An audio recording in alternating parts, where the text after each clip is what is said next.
Pois este o primeiro número 1 de toda España, cantado en lingua galega. ¡Viva Andrés Navarro!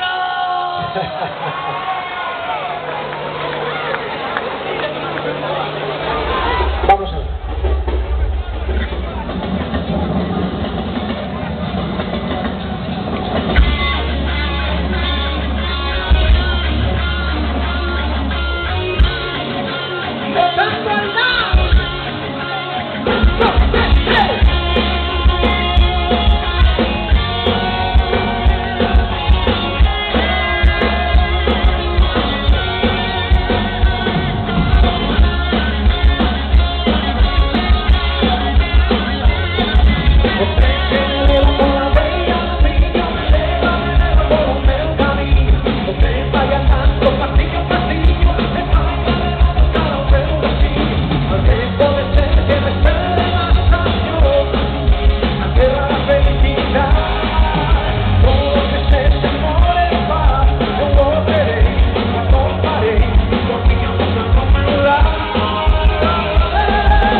Que vamos a ver, a banda, somos unha pandilla de amigos desde fai moito tempo, vale?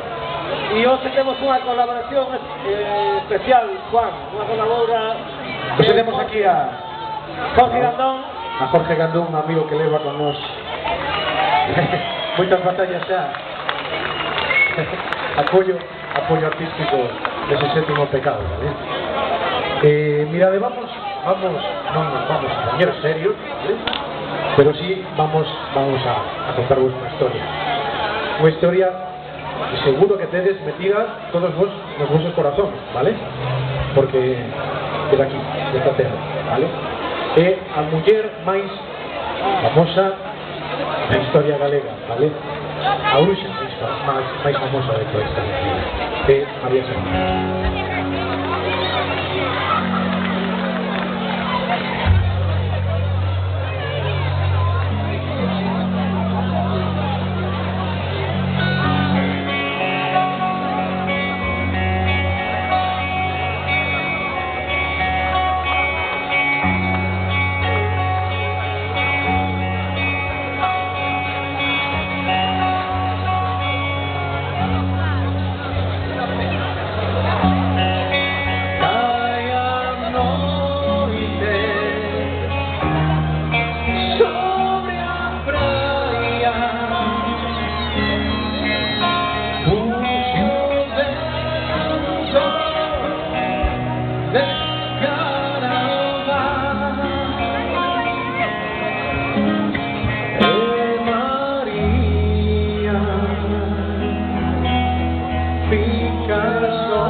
qué bonita.